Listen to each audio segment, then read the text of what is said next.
అనేది ఐటీ రంగానికి మార్క్ చేయబడి ఉన్నది.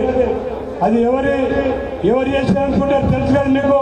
మరి కేటీ రామారావు చేశాడు. మరి కేటీఆర్ అన్న ఈ రోజున యువత గురించి 10 సంవత్సరాలలో హైదరాబాదులో మరి మన ఐటీ డెవలప్మెంట్ ఎంత తెలుసు. ఐటీ జాబులలో మరి మన దేశం నుంచి వెళ్ళి అన్ని రాష్ట్రాల నుంచి వెళ్ళి మన దగ్గర ఐటీ జాబులు చేయడానికి మన దగ్గరకు వస్తుంటారు. అదంతా ఘనత కూడా మన కేటీఆర్ అన్నది. అదేవిధంగా మన రాష్ట్రం డెవలప్ కావడానికి 10 సంవత్సరాలలో మన తెలంగాణ రాష్ట్రం డెవలప్ అయింది అంటే మరి కేసీఆర్ సారు మరి బడుగు బలహీన వర్గాలకే కాకుండా మరి ముఖ్యంగా ఎన్నో స్కీమ్స్ తీసుకొచ్చి మన రాష్ట్రాన్ని ఇతర రాష్ట్రాలన్నీ కూడా అందరూ కూడా దేశంలో చెప్పుకునే విధంగా డెవలప్ చేసిన ఘనత మన కేసీఆర్ గారు. మిత్రులారా, మీ అందరికీ తెలుసు మరి 10 సంవత్సరాల కింద హైదరాబాద్ ఎట్లుంటుండేది. 10 సంవత్సరాల కింద కరెంట్ ఎప్పుడు వస్తుందో ఎప్పుడు పోతుందో తెలిసే పరిస్థితి ఉండేది కాదు. మరి 10 సంవత్సరాల కేసీఆర్ గారు ముఖ్యమంత్రిగా ఉన్నప్పుడు 10 సంవత్సరాలలో ఒక్క రోజు ఒక పూట కూడా కరెంట్ పోలేదు. అది మీ అందరికి తెలిసిన విషయమే. ముఖ్యంగా నీటి సమస్య అనేది మన హైదరాబాద్లో కాదు, రాష్ట్రంలో మొత్తం కూడా తాగునీరే కానీ సాగునీరే కానీ మరి ఎంత ప్రాబ్లం ఉంటుండేది. మరి కేసీఆర్ గారు ముఖ్యమంత్రి అయిన తర్వాత నీటి ప్రాబ్లం లేకుండా చేసి మరి ఇప్పుడు ఈ మధ్యన మీరు చూస్తున్నారు. ఈ ప్రభుత్వం వచ్చి 4 నెలలు కాలేదు, మాయా మాటలు చెప్పి మరి కాంగ్రెస్ వాళ్ళు మరి ఈ రోజున మరి ముఖ్యమంత్రి పీఠంలో కూర్చున్న రేవంత్ రెడ్డి గారు మాయా మాటలు చెప్పారు. మీ అందరికీ తెలుసు. మరి ఈ రోజున హైదరాబాద్లో తాగనీకి నీళ్లు లేవు. మరి కరెంటు కూడా ఎప్పుడు వస్తుందో ఎప్పుడు పోతుందో తెలియని పరిస్థితి ఉంది. మిత్రులారా, ఇదే రేవంత్ రెడ్డి మరి కొడంగల్లో ఓడిపోతే మనకు మాయ మాటలు చెప్పి మల్కాజ్గిరిలో మరి ఎంపీగా గెలిచిన తర్వాత ఏ ఒక్క రోజైనా మన ప్రాంతానికి వచ్చిందా? మిత్రులారా, మన ప్రాంతానికి వచ్చిందా రేవంత్ రెడ్డి? మన మంచి చెడ్డలు చేసుకున్నాడా? మనల్ని ఎప్పుడన్నా పలకరించిండా? మిత్రులారా, రేవంత్ రెడ్డి గారు మాయా మాటలు చెప్పుడులా నంబర్ 1 ఉంటాడు. మీ అందరికి తెలుసు.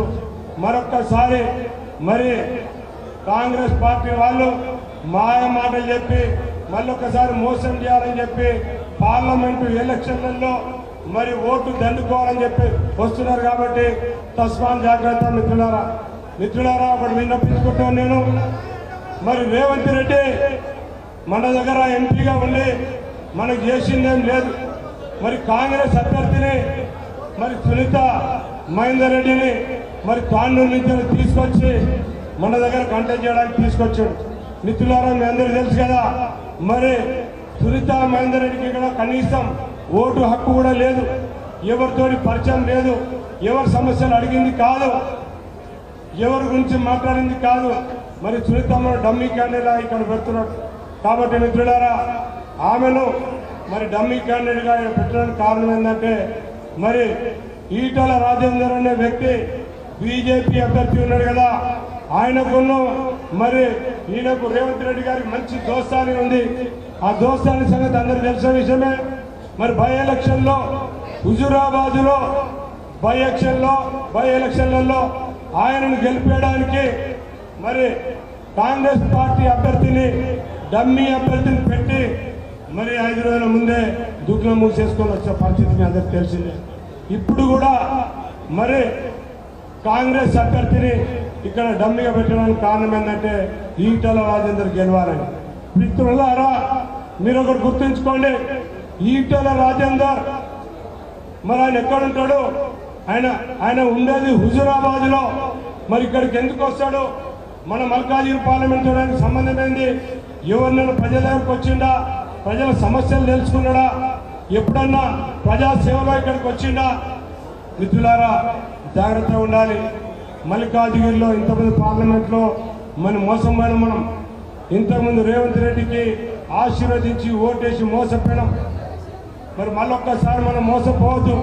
మరి స్థానికంగా ఉంటాను, నేను ఇక్కడే ఉంటాను, ఉప్పల్లో ఉంటాను. గత 25 సంవత్సరాల నుంచి ప్రజాక్షేత్రంలో ఉన్నాను. గత 25 సంవత్సరాల నుంచి ప్రజాసేవలో ఉన్నాను. మరి ఎందరో మందికి నేను మా ట్రస్ట్ ద్వారా సహాయం చేయడం జరిగింది.